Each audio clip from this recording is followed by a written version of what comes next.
오늘 함께 하실 말씀은 전도서 말씀입니다.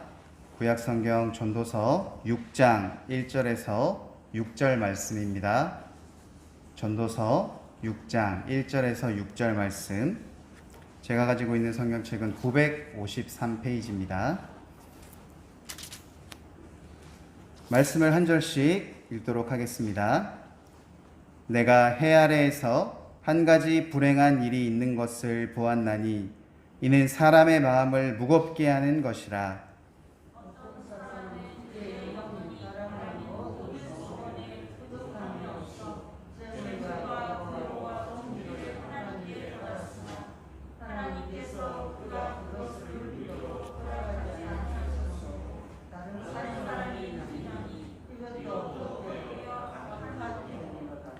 사람이 비록 100명의 자녀를 낳고 또 장수하여 사는 날이 많을지라도 그의 영혼은 그러한 행복으로 만족하지 못하고 또 그가 안장되지 못하면 나는 이르기를 낙태된 자가 그보다 낫다 하나니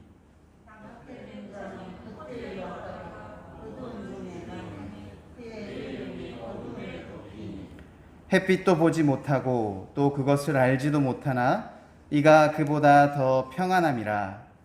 그가 비록 1000년의 갑절을 산다 할지라도 행복을 보지 못하면 마침내 다 한 곳으로 돌아가는 것뿐이 아니냐. 아멘.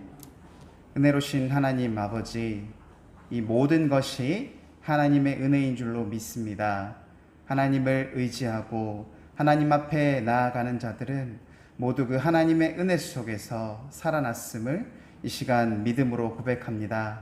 우리를 인도하시며 우리를 바른 길로 인도하시며 생명의 길로 인도하시는 하나님 아버지, 이번 수요 예배로 모인 모든 성도들에게 하나님의 크신 은혜와 능력이 더하게 하여 주시옵시고, 말씀이 선포될 때마다 하나님의 진리의 하나님 말씀이 선포되게 하셔서 하나님 성령의 하나님을 통하여서 많은 사람들이 복음으로 인도될 수 있도록 도와주시옵소서. 오늘도 우리와 함께 하심을 믿음으로 고백하며 우리 주 예수 그리스도 이름으로 기도드립니다. 아멘. 할렐루야. 우리 시간 함께 옆 사람을 보면서 인사하면 좋겠습니다. 오늘 수요 예배 참 잘 오셨습니다. 네. 한 번 더 인사하겠습니다.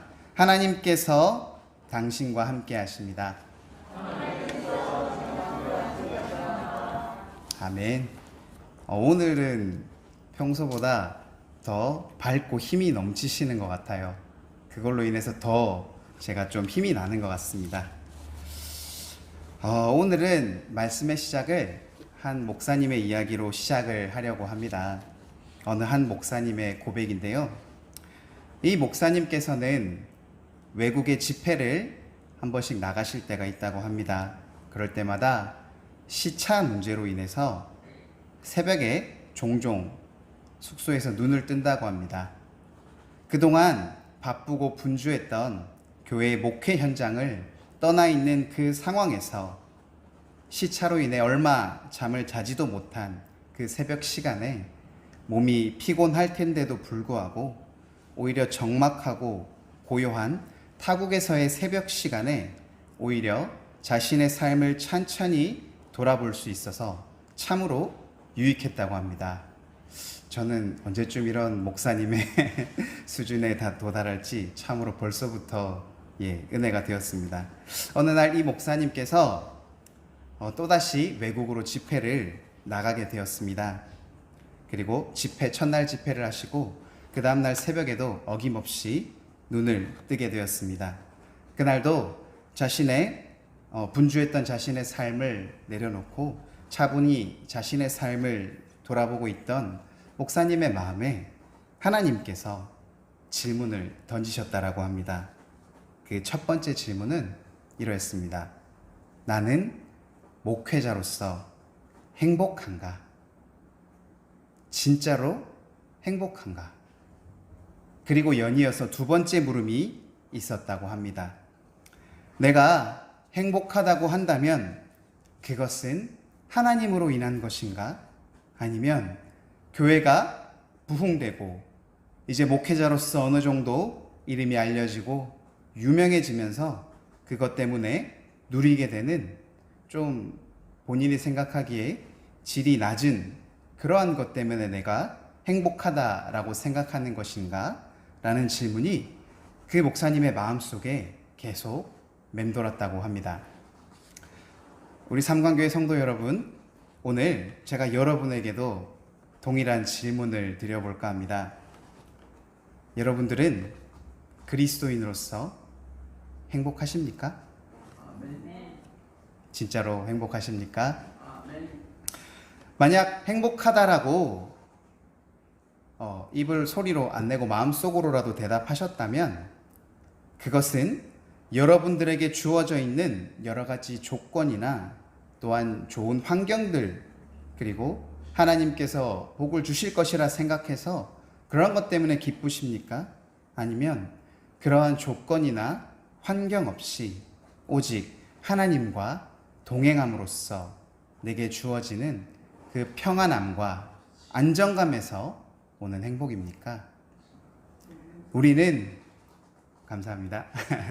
우리는 우리의 이러한 신앙에 대해서 점검해 볼 필요가 있습니다.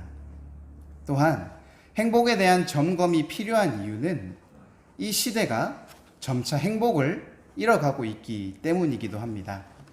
여러분, 최근에 이런 조사가 있었다고 해요. 대한민국 인구 20대에서 50대 500명의 남녀를 대상으로 웃음에 관한 생활 스타일이라는 것을 조사를 했다고 해요. 한번 그 내용을 살펴봤더니 우리나라 사람이 하루에 몇 번 웃는가? 혹시 알고 계신가요? 평균적으로 하루에 우리나라 사람은 10번 정도 웃는다고 합니다. 그러면 그 한 번 웃을 때 어느 정도의 시간 동안 웃고 있는가라고 조사를 했을 때 평균 8.6초, 9초가 좀 안 되네요. 8.6초를 웃는다고 해요. 그래서 이걸 모두 합치면 우리나라 사람은 하루에 평균 한 90초 정도 웃고 있다는 결론이 나옵니다. 참 심각하죠. 근데 오늘 예배를 드리면서 제가 이 질문을 드리기 전에 여러분들이 인사를 할 때 어떤 표정인가를 제가 유심히 봤는데 그래도 우리 교회는 이거보단 좀 더 높은 것 같아요.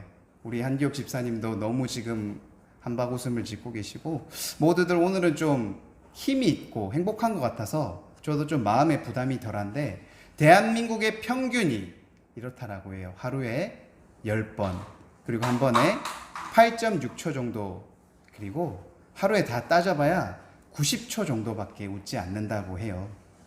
그러면 반대로 우리나라 사람들이 근심 또는 걱정을 하는 시간을 살펴보면 얼마나 될까요? 하루에 평균을 내어보니까 3시간 6분 정도 근심하고 걱정하고 있다고 그렇게 조사가 되었습니다. 정리해보면 우리나라 사람들은 하루에 평균 1분 30초 정도 웃고 3시간 6분 동안 근심 걱정하고 살아간다고 해요. 어떻습니까? 행복이 사라져가는 시대라는 말이 조금 이해가 가지 않으세요? 이것이 바로 우리가 살아가고 있는 시대의 현실입니다. 이러한 시대를 살아가고 있는 우리에게 우리가 성경 말씀을 통해서 어떤 부분을 살펴보면 좋을까라고 고민을 하다가 바로 오늘 본문이 등장하는 전도서의 말씀을 살펴보게 되었습니다. 여러분, 전도서 구약에 있는 말씀 중에 한 권인데 누가 썼는지 다들 알고 계실 거라고 믿어요. 바로 솔로몬 왕이 쓴 책입니다. 그는 다윗 왕의 아들이었고요. 누구보다도 하나님께 많은 은혜를 받은 사람이었죠. 세상에 그 무엇도 부족한 것 없이 모든 것을 풍성하게 누렸던 그 누구보다 행복할 것 같았던 솔로몬 왕이 자신의 인생의 마지막에 기록한 책인데요. 이러한 자신의 경험한 인생에 대해서 아주 솔직하게 기록한 고백의 글입니다. 근데 여러분 전도서를 한 번이라도 읽어본 분은 아시겠지만 전도서 얘기하면 어떤 생각이 나세요? 전도서 1장 2절 생각나십니까? 헛되고 헛되며 헛되고 헛되니 모든 것이 헛되다. 그 누구보다 많은 은혜를 받았고 그 누구보다 많은 것들을 누렸으며 이 세상에 수많은 부요와 존귀와 또한 명예와 모든 것들을 누렸던 그가 인생의 말년에 헛되다라고 말할 수밖에 없었던 이 전도서 가운데 우리는 오늘 6장을 바라보고자 합니다. 여기서 솔로몬 왕은 자신을 전도자라고 표현하고 있죠. 그러면서 그는 이 해 아래 이 땅에 사는 사람들을 바라보니까 불행한 일이 있다라고 얘기를 해요. 그 당시에도 마냥 행복하지는 않았던 것 같아요. 그 당시에도 불행한 일을 겪었던 사람들이 있다라고 얘기를 하고 있습니다. 그 첫 번째 불행한 사람이 어떤 사람인가 한번 살펴보겠습니다. 우리 전도서 6장 2절의 말씀을 보면 이런 말씀이 나옵니다. 어떤 사람은 그의 영혼이 바라는 모든 소원에 부족함이 없어 재물과 부요와 존귀를 하나님께 받았으나 라고 얘기를 합니다. 여러분, 재물과 부요와 존귀를 얻었답니다. 그의 영혼이 바라는 모든 소원에 부족함이 없었다라고 얘기를 해요. 여기 재물과 부요, 존귀라는 말이 있는데 존귀라고 하는 것은 그 당시에 굉장히 큰 부자라는 그런 의미를 지니고 있다라고 해요. 이런 사람이 하나님께 이 세상이 가장 자기 마음에 바라는 모든 것들을 얻었는데 그것을 하나님께 받았습니다. 그런데 이 뒤가 아주 불행합니다. 2절의 말씀을 계속 읽어보겠습니다. 하나님께서 그가 그것을 누리도록 허락하지 아니하셨으므로 마음에 소원하는 모든 것들을 주셨대요. 그런데 그것을 하나님께서 누리지 못하게 하셨다라고 합니다. 얼마나 슬픕니까? 저는 이런 생각들을 해봤어요. 차라리 내가 없었으면 아이고 없구나, 아이고 한탄하면 이렇게 살 수 있었을 것 같은데 내게 엄청난 재산이 많이 있고 내가 바라는 것, 먹고 싶은 것, 입고 싶은 것, 하고 싶은 것 모든 것들이 나한테 있었는데 그것이 하나님께서 내게 주어진 것인데 놀랍게도 하나님께서 그것들을 누리지 못하게 하셨다라고 하셨고 더 나아갑니다. 다른 사람이 누리나니 어때요? 내게 있었는데 하나님께서 내가 누리는 걸 허락하지 않으셨어. 심지어 내 걸 다른 사람이 누리는 그러한 일이 일어나고 있다는 것입니다. 여러분, 여러분들이 만약에 이러한 상황에 있었다면 어떠한 마음이 들겠습니까? 내가 열심히 일을 해서 젊었을 때 정말로 열심히 일을 해서 이제 돈을 많이 벌었습니다. 이제는 좀 써야지 하는 그 순간에 병이 들어버렸어요. 그래서 내가 그 돈을 한 푼도 쓰지 못하고 병상에서 누워만 있다가 그저 쓸쓸하게 말년을 보내고 그렇게 돌아간 사람 있지 않습니까? 그런 사람들의 재산이 누구의 것이 되겠습니까? 그 자녀의 것, 그 외 사람들의 것들이 되겠죠. 그러한 운명을 타고난 사람이 얼마나 힘들고 어렵겠습니까? 근데 중요한 것은 하나님께서 누리게 하지 못하셨다라고 얘기를 하고 있는 것입니다. 다른 사람이 이러한 일들을 누리는 것. 근데 정말로 신기한 것은 성경에 이와 똑같은 사례가 있다는 것을 여러분 알고 계십니까? 솔로몬의 왕의 아버지가 누구죠? 다윗 왕입니다. 다윗 왕이 한참 사울 왕에게 쫓겨다닐 때가 여러 번 있었죠. 그때 그는 자기를 따르는 부하들 400명과 함께 광야에서 그렇게 피해 다니면서 숨어 다녔어요. 여러분, 우리가 전쟁을 겪지는 않았지만 만약 한번 생각을 해보십시오. 전쟁을 겪어서 쫓겨다니고 있는 그 상황에서 그 수많은 사람들이 먹을 것 없는 그 광야에서 얼마나 비참하고 힘들게 살고 있었겠습니까? 그런데 그러한 다윗에게 한 소식이 전해집니다.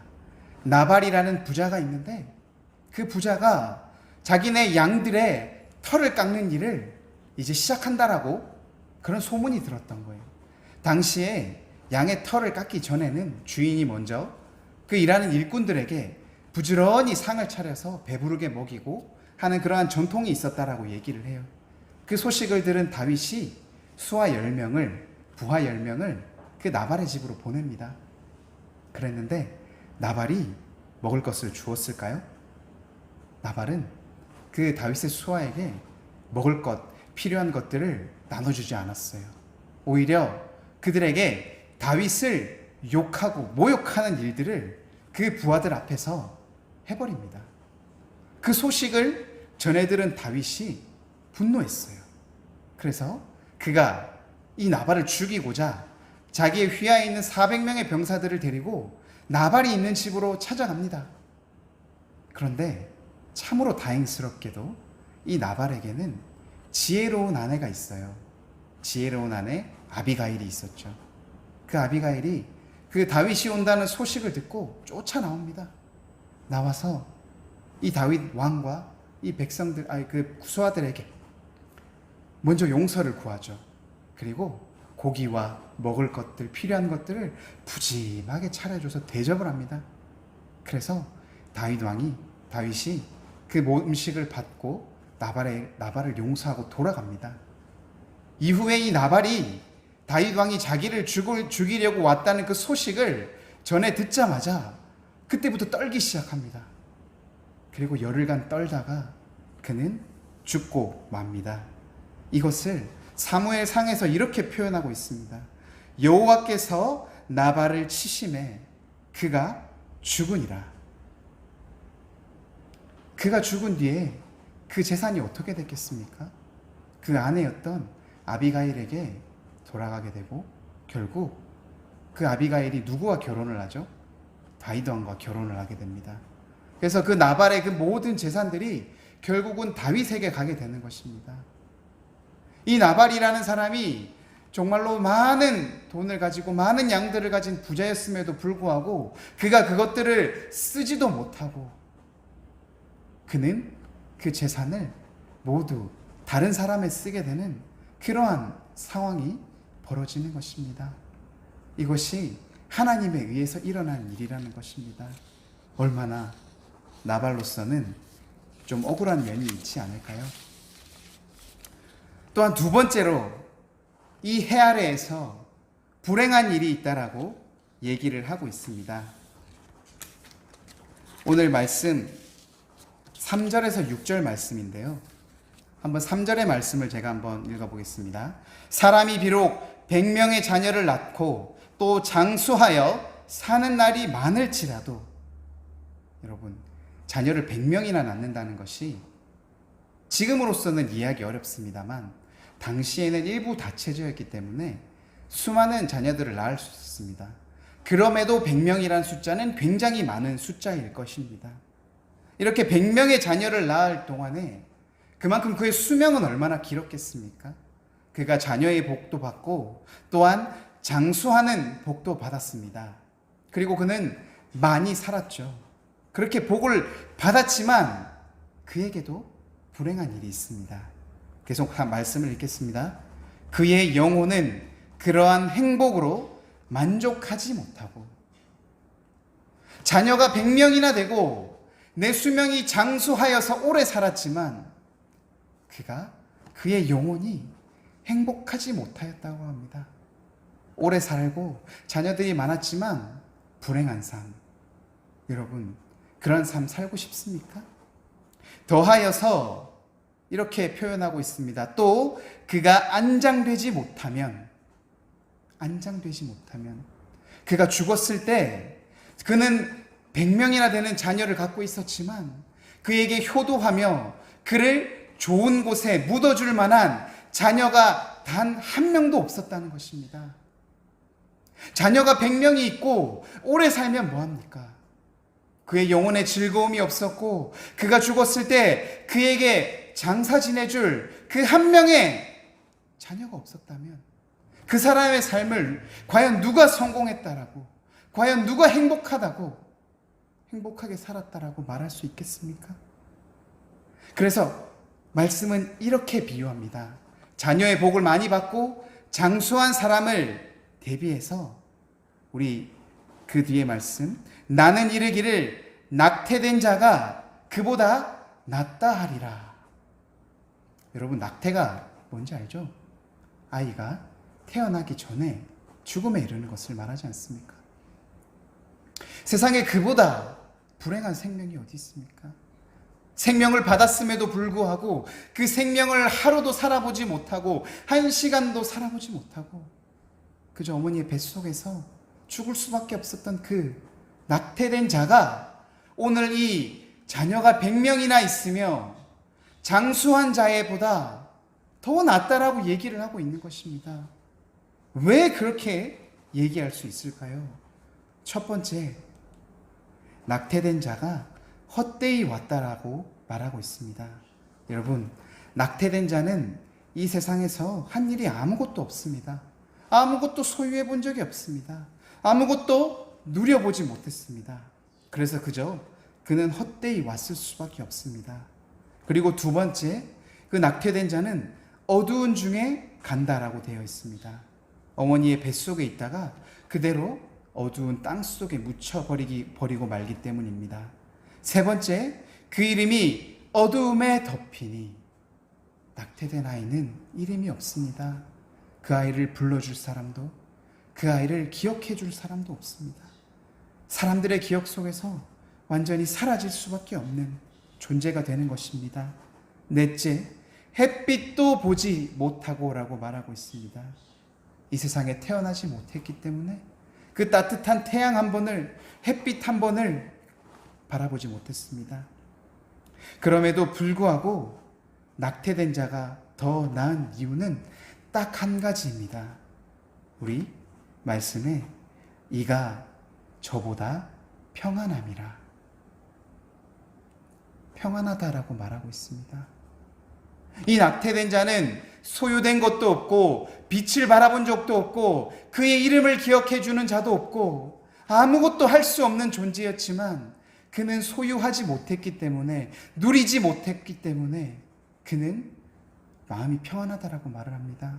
그런데 정작 자녀의 축복을 받고 수명의 축복을 받은 이 사람들은 많은 것들을 누렸기 때문에, 기대하는 것들이 있었기 때문에 그 평안함을 누리지 못하고 오랫동안 살다가 죽게 됩니다. 우리 6절 말씀에 그가 비록 천년의 갑절을 산다 할지라도 행복을 보지 못하면 마침내 다 한 곳으로 돌아가는 것뿐이 아니냐. 여러분, 천년의 갑절이 몇 년입니까? 2000년이죠. 구약 성경에서 가장 오래 산 사람 이름이 누군지 아십니까? 무드셀라라고 합니다. 그는 969년을 살았어요. 그보다 2배 넘게 살았고요. 또한 예수님께서 태어나셨던 시대부터 살았다면 아마 지금까지도 살아가고 있지 않을까요? 2000년 혹은 3000년을 산다고 할지라도 그가 갈 곳은 결국 무덤뿐이 아니겠습니까? 여러분, 오래 살았지만 마음속에 낙이 없고 자녀의 축복을 받았지만 나에게 편안한 안장을 해줄 만한 자녀가 없다면 그 무엇이 행복이라고 말할 수 있겠습니까? 오히려 그 수많은 시간 동안 죄만 더 짓고 가는 셈이 되지 않겠습니까? 오히려 하나님 앞에 죄가 더 늘어나는 삶이 될 수밖에 없을 것입니다. 그렇다면 우리가 이렇게 이 불행한 일, 사람의 마음을 무겁게 하는 이 일들 속에서 과연 우리는 어떻게 살아야 할까요? 여러분, 내가 원하는 것을 다 가진다고 해서 내 삶이 행복합니까? 반대로 내가 가진 것이 하나도 없다면 내 삶이 불행합니까? 제가 보는 TV 프로그램 중에 정말 제목이 마음에 안 든 프로그램이 하나 있습니다. 여러분, 서민갑부라는 프로그램 혹시 보신 적 있으세요? 재밌죠? 한 사람이 성공하는 스토리 아주 잘 그려놨어요. 그 내용을 뭐라고 하는 것이 아닙니다. 왜 그 프로그램에 서민이라는 말을 붙였을까요? 그리고 갑부라는 말은 왜 붙였을까요? 여러분 한번 제목에서 한번 유추해 보시기 바랍니다. 서민은 돈을 벌어야 행복해질 수 있다는 그런 말로 들리지 않습니까? 여러분, 돈이 많고 내가 필요한 것들이 풍족해지고 부유해지면 그것이 성공한 삶입니까? 그것이 행복한 삶입니까? 내가 필요한 것들이 다 가지고 있는다고 내가 행복한 것입니까? 왜 우리는 서민이라는 말을 들어야 됩니까? 여러분, 서민이라고 부른다는 것은 서민을 위에 있는 단계가 있다는 것이 아니겠습니까? 그저 시민, 우리가 모든 국민이라고 이렇게 부를 수도 있는데 왜 서민이라고 부르고 마치 돈을 많이 버는 것만이 이 서민으로서 행복하다라는 그런 테두리를 씌우는 것입니까? 우리는 돈을 많이 벌지 않아도 행복할 수 있습니다. 그런데 어느 순간부터 우리는 마치 돈이 많은 것만이 행복하고 성공한 것이라고 착각하고 살아가지 않습니까? 요즘 아이들의 장래 희망을 물어보면 1위가 유튜브 하는 유튜버라고 얘기를 합니다. 왜냐고 물어보면 돈 많이 버니까요. 그 외 순위들의 높은 순위를 차지하고 있는 직업들의 하는 이유가 뭐냐고 물어보면 한결같습니다. 돈을 많이 버니까요. 돈 많이 벌면 여러분 무엇 하시겠습니까? 물론 돈이 필요 없다라고 말씀드리는 것이 아닙니다. 다만 행복의 조건이 꼭 돈만으로 해결된다는 것은 아니라는 그런 말씀을 드리고자 하는 것입니다. 앞서 말씀드렸듯이 내가 원하는 것을 다 가진다고, 내가 부유한 삶을 산다고 해서 내 삶이 행복한 것이 아니며 내가 가진 것이 하나도 없다고 하여서 내 삶이 불행한 것이 아닙니다. 우리가 마치 그러한 틀 속에 갇혀 있는데 중요한 것은 그것이 아니라 오늘 하루 내가 살았던 그 내 삶 속에서 내가 하나님과 동행하였는가, 내가 오늘 내 하루의 삶 속에서 하나님과 교제하였는가, 오늘 하루 내 삶 속에서 역사하시는 하나님을 경험하였는가, 이것이 우리 그리스도인의 행복의 조건이 아니겠습니까? 그 가운데 여러분이 물질의 축복도, 수명의 축복도, 자녀의 축복도 받으시기를 바랍니다. 그 모든 것들을 하나님께서 누릴 수 있도록 허락해 주시기를 소망합니다. 그러나 그 이전에 우리가 먼저 하나님과의 관계를 올바로 맺어 나가야 할 것입니다. 여러분, 내가 가진 것이 많은지 혹은 적은지가 나의 행복과 불행을 결정짓는 것이 아닙니다. 누구에게나 어려움이 있습니다.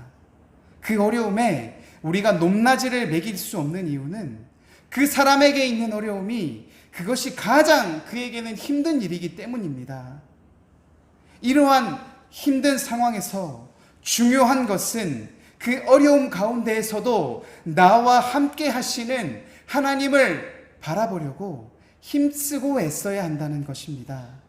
여러분, 혹시 여러분들의 삶 속에 어려움이 닥쳐 있습니까? 고난이 닥쳐 있습니까? 혹은 나를 힘들게 하는 사람이 내 주변에 있습니까? 그렇다면 여러분, 그것에 집착하거나 그것에 몰두하지 마시고 오히려 그 순간 하나님을 찾으시기 바랍니다.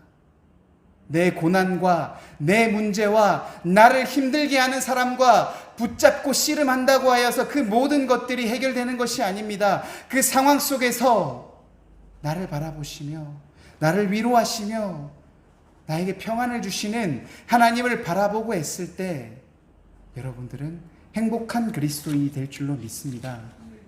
사랑하는 삼광교회 성도 여러분, 모든 상황 속에서 하나님과 동행하며 하나님의 역사하심을 경험하며 하나님을 믿으며 하나님과 함께 동행하는 행복한 그리스도인이 되시기를 이 시간 간절히 기도하며 소망합니다. 기도하시겠습니다. 은혜로우신 하나님 아버지, 오늘도 우리는 하나님을 바라보며 나와 함께 하시는 하나님을 의지하며 믿고 고백합니다. 하나님, 내게 있는 문제와 내게 있는 어려움과 나를 괴롭히는 그 사람들과의 문제 속에서 힘들어 지치고 있을 때, 그런 나를 안쓰러운 표정으로 바라보고 계시는 하나님이 있다는 것을 우리가 깨닫기를 원합니다. 그러한 모든 상황 속에서 내가 내 문제에 집착하는 것이 아니라 오히려 나를 바라보시며 나를 사랑하시며 나를 위로하시기를 원하시는 하나님께 눈을 돌릴 때 하나님께서 세상이 줄 수 없는 평안을 주시는 줄로 믿습니다. 은혜를 주시는 줄로 믿습니다. 우리에게 사랑을 주시는 줄로 믿습니다. 우리 그리스도인들, 성숙한 그리스도인들로서 이 땅에서 행복의 조건을, 하나님께서 원하시는 행복의 조건을 만족해 나가는 우리 귀한 성도들 되시기를 이 시간 간절히 바라오며 우리 주 예수 그리스도 이름으로 기도드립니다. 아멘.